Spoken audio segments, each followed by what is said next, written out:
这是一个药房的冷藏柜，专门冷藏药品的。现在它的故障是温度一直下降，不能停机。机器最低只能设置到1摄氏度，现在到了-3度，还在工作。断电重新上电，机器立马开始工作，压缩机运行。正常来说是有3到5分钟的保护时间。有点怀疑是主板问题，可能是控制压缩机的继电器触点粘在一起了，分不开。先把这个主板拆回去检查一下。这个主板拆出来就这个样子的，红色的线是电源输入，白色的线是输出接的压缩机。这条白线接的是这个继电器，所以我们查一下这个继电器的触点。测量继电器的触点，并没有发现有导通的迹象，难道是我拿回来的路上抖几下把这个触点给震开了？有一点怀疑是驱动的问题啊。这条铜箔接的是继电器的线圈，走到这里有一个过空点。驱动芯片是 ULN2003， 先看一下这个继电器是到2003的哪一只引脚。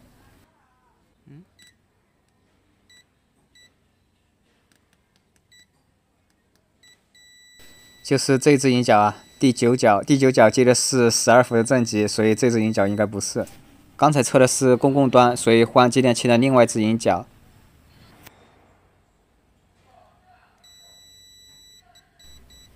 这只脚才是驱动压缩机继电器的，是第13脚。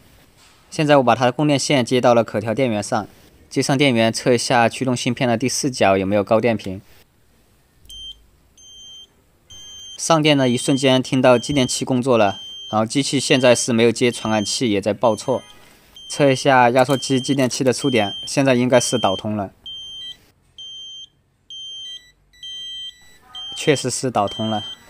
然后是测2003的第4脚，有5伏的高电平，这个信号是由单片机发送过来的。这种情况有可能就是单片机烧掉了。如果继电器吸合，我们测量不出这个高电平，那有可能是2033本身有问题。抱着最后一丝希望，我还是给它更换了一个新的传感器，换的是一个10K 的 NTC 传感器，结果这个机器就恢复正常了。也就是说我之前判断错误了。其实之前的思路也并没有完全错误啊。正常来说，这个传感器有问题的话，要么就报错，如果不报错，应该也不会出现一开机压缩机马上工作这个情况。正常都是有保护时间的，要开机等几分钟才会工作的。一上电马上工作，很让人怀疑是继电器损坏。不过有的设计师也不按套路给你设计啊，比如说像空调的万能板，即便你把传感器拔掉了，它也能够正常制冷。大部分的机器只要传感器拔掉，直接报错，根本没办法制冷。换了传感器之后，这个板上电的时候，它不会马上使继电器导通，大概等5分钟，这个继电器才会导通。然后现在我设定的温度是5度，显示的温度是12摄氏度。测量一下这个继电器，现在是处于导通状态，代表着压缩机现在在工作。然后我们把这个传感器丢到这个冷水里面，温度开始下降。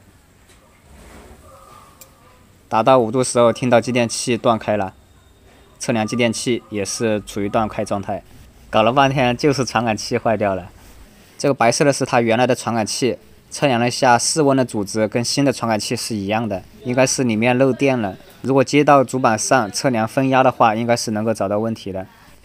更换传感器之后试一下，现在已经开始制冷了，温度设定的是2度，风扇在转，压缩机也在工作。然后我看了一下，发现它里面居然还有一个温度计。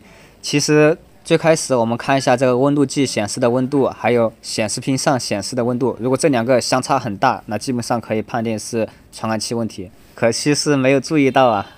试了一下，现在这个机器正常了，达到2度的时候会停机，8度的时候重新开机。